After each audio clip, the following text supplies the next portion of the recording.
Ladies and gentlemen, Ibrahim, today is December 13th, 2023. This is where I get to talk to the international community. I just want to talk to the international partners. Again, just from a place of neutrality, because what is happening in Sierra Leone today is there are no voices of authenticity anymore. We've degenerated into a state of paranoia. And what we've had and what we have right now is authoritarianism, totalitarianism, and democracy is out the window. So, these are very important issues that needs to be pointed out because I know the international partners care. However, there's only so much that they can do. It is not like they're gonna come and fight our battles for us in Sierra Leone. They would ensure that they do what they could. And we saw it in Sierra Leone where Miss Lisa Chesney, the former American ambassador, Mr. David Reimer, and of course the current ambassador, Mr. Brian Hunt. We saw how they've done the best that they could. And of course, in any democracy,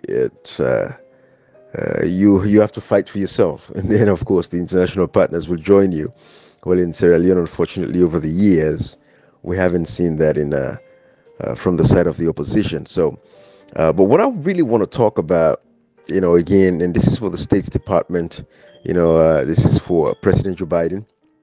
Over the years, I've gotten to appreciate President Biden because, if nothing, I know he cares about democracy, and we've seen how he's carried himself as a president for the United States, over the past, almost 4 years coming here, with all the bills and, the laws that he has signed into place, the executive orders, the infrastructure bill, the CHIPS Act, all of these things that he has done, to improve the lives of Americans, even though the other side keeps playing games. But President Biden loves democracy.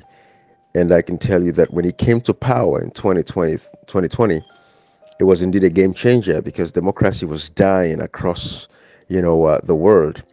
And the presidency of President Biden actually changed that. And leaders had to sit up again and understand that no, we have a responsibility to ensure that we only just don't speak and talk about democracy in that context of the word itself, but our actions should replicate what democracy really means. And so when it comes to Sierra Leone today, we see what is actually happening. I want to make this very clear, categorically clear. First of all, Section 5 of Sierra Leone's 1991 Constitution makes it very clear. Subsection 2, it says, sovereignty belongs to the people. And through this Constitution, the government derives its legitimacy, its authority, and its power from the people. And why am I saying this? And why am I reiterating this point to the international partners, the State Department? It is because I want you guys to know, as of this moment in Sierra Leone, there is no democracy. There is no government. You see, because there is no part in the world, nowhere in the world, with all the dictators that we know across the globe and everything, but there is no other country on the face of the earth that has had an election where we could not actually get the result itself, but we had to go into a communique and dialogue. That was what determined the outcomes of the elections. And up to now, there are resolutions still going on as far as getting into an investigation, because they've set up a tripartite committee that's going to look into what actually happened in the elections. So to this day, Sierra Leone had an election where we don't have the results. So we don't have a government in Sierra Leone. So the international partners, first of all, what's very crucial, and this is what I want the State Departments to pay attention to. I know people like myself over the years, we've been, very strong advocates for democracy, and dictators don't like that. So what they've been doing is trying to come after myself, folks like myself. And I've been using my good office in the United States to ensure that I communicate these issues to the White House, the State Department, and other international partners to understand that this government keeps chasing people like myself, just because these voices like myself, is what's imparting civic education into citizens across the world, Sierra Leoneans across the globe, and Africans are benefiting as well because some of the advocacies that we do. I'm sure somebody across, in another African nation is going to listen to this message and be inspired. But I want the international partners to really pay attention and understand that, first of all, giving any form of legitimacy to what is happening in Sierra Leone right now, that there is a government, in itself is a travesty. And I know that is not what President Joe Biden stands for, which is why I want you guys to pay attention. It is time for the international partners to actually do what's right, to prevent mayhem and chaos in Sierra Leone, for us not to get to that point where later on we'll be looking for aids, we're looking for help, after the people would have destroyed themselves, because Sierra Leone is crumbling every day and nobody seems to pay attention. We don't want to get to the point where Rwanda was a joke. We don't want to get to that point. So the international partners, if anything, President Joe Biden and the States Department, you've seen precedents. There's been precedents across the world of how we get to certain outcomes based off of current actions. So based on the experiences that we've had over the years, I think we should be able to see at times like these right now and say, you know what? Because of the terrible experience Sierra Leone has been through with a brutal rebel war already, 11 years of brutal rebel war, why should we sit back and allow what is actually happening right now when we know these people don't even have a government that is legitimate, so there is no government there? Why don't we call for a rerun of the elections, June 24th, 2023 elections, so that the votes of the people would actually reflect the outcomes of that election? Which means we go to the ballot box to vote and let the votes come out and say the numbers so that we can know who actually won the elections. I think that is what the international partners should do. That is what, the United States should do, because you guys are the only country now that we can rely on to safeguard democracy. Of course, the United Kingdom as well. You guys are doing a phenomenal work. Miss Lisa Chesney has shown herself to be a very loving person who cared about democracy. We've seen Miss Lisa Chesney, the British High Commissioner in Sierra Leone, travel across that country to motivate citizens to register, to vote, educate and sensitizing. It was unprecedented. We've never seen anything like that before. People like myself can testify. We've never seen a British High Commissioner who has been so dedicated like Miss Lisa Chesney. The same for Ambassador Mula, the European Union Commissioner. We saw him on his Ducati, BMW motorcycle, traveling across that country, not for fun, but to encourage the growth of democracy. So for all the work that you've done, and we saw Ambassador Reimer, the American ambassador as well, President Biden. We saw what he did with his advocacy across that country. We saw the projects and everything. You guys have fought so hard to preserve democracy in Sierra Leone. And for us to have an election, and there is no results to this day, and then all of you are allowing this travesty to go on, it is counterproductive. It is not helping. So what I'm asking for the international partners to do is to call this bluff off. Let us call for a rerun of the elections, because recently we saw a press release where the ECSL folks said there was a break-in. So thieves or armed bandits broke into the ECSL office, the Electoral Commission of Sierra Leone's office, and took away laptops and documents and this and that. And so, again, we might not be able to have the actual election results. But this is what is happening in Sierra Leone. And all of you guys, the international partners, I mean, again, like I said, I know you have your limits to what you can do, because this is the responsibility of the opposition to stand up. I get it. But at the same time, there's 7.89 million people that are suffering from what has happened in Sierra Leone because of the death of democracy. The needs of the people are not met. People are suffering. They are dying. Starvation is on the rise. Societal values and norms are decaying. We are losing our children. Families are broken up. What the international partners should do is to call this bluff. Because again, like I said earlier, Section 5, subsection 2 of the 1991 Constitution says the government derives its legitimacy, its authority, and its power from the people of that nation. So therefore, I am asking that the international partners If we go into an elections and at the end of the day, we cannot actually have our elections results, how is that a democracy?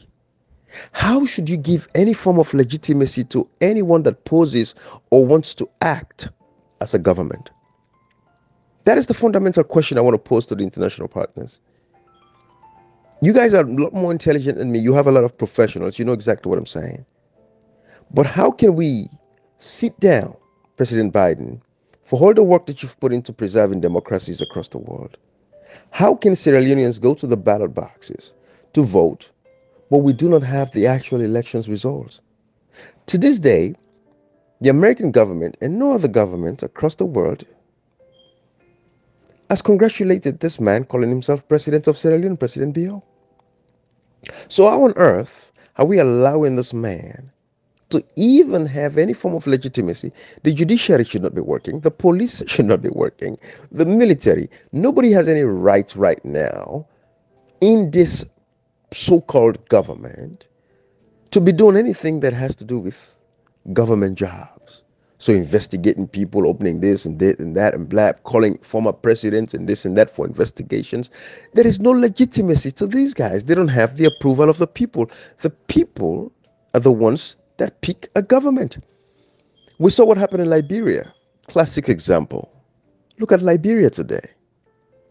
Liberia is going to be a prosperous nation within the next few years if they can maintain the peace and respect each other. We saw President Weah, George Opong Weah. I mean, this man lost the elections with less than 20,000 votes, I heard. But it was gentlemanly enough, it was democratic enough, it was very intelligent and serious enough to understand that even if it's one vote, he lost the elections. And he's handing power to the new government coming. That is the power of democracy right there. And we, the people of Sierra Leone, were deprived. Yes, I'm in the US. I was not able to go back home to register. I was not able to go back home to vote. Because if I go back home, I'll be harassed. Oh, heck yeah, I'll be lucky if I'm even harassed. I might be killed, who knows?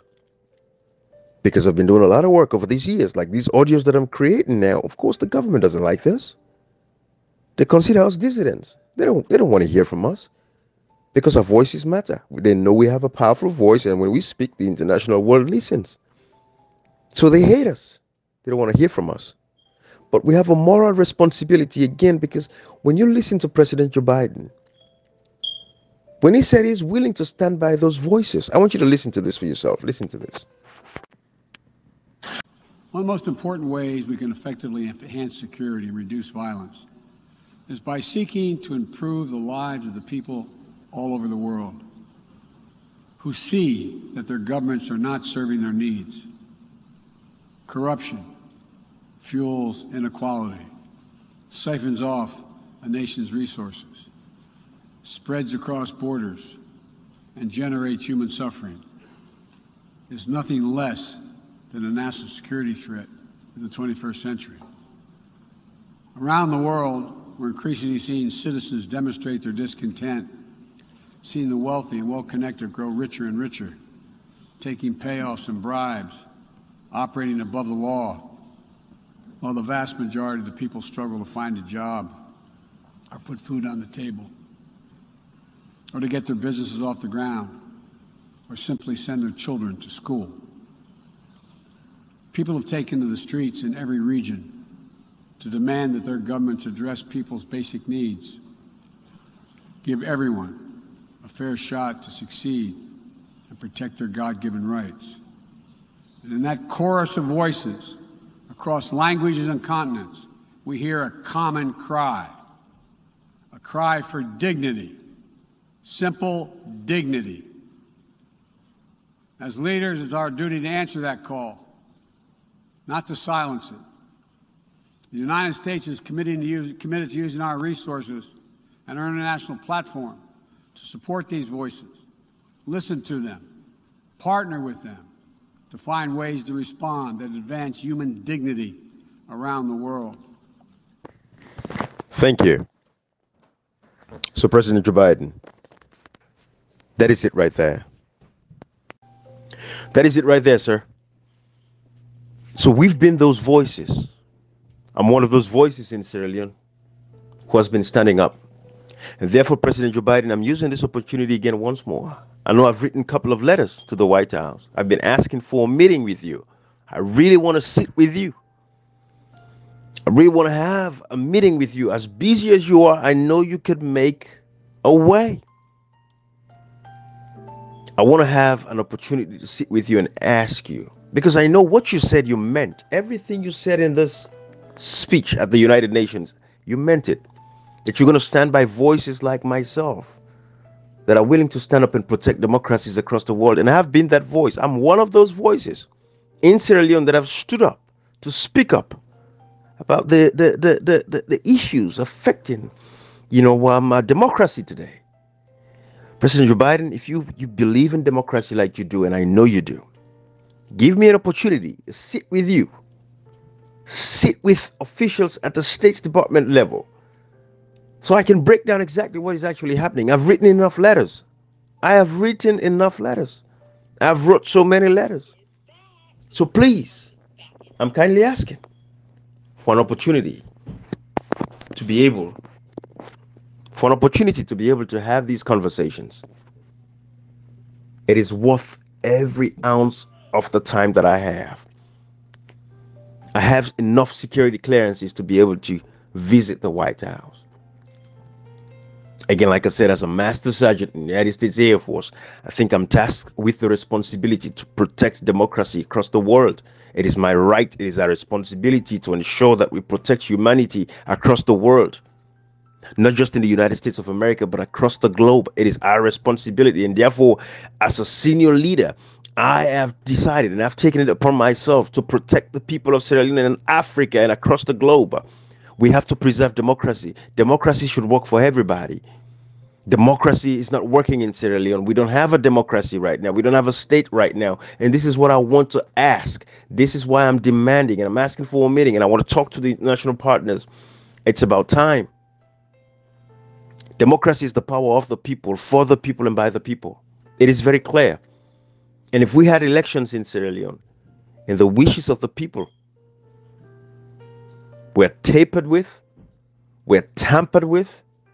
and we could not even have the actual results of the elections, but we had to go into a dialogue, we had to go into a communique. I mean, it's a shame to the face of democracy. It is a slap in the face of democracy. And we should not sit by, President Biden, and watch that happen. Sierra Leone is such a small country.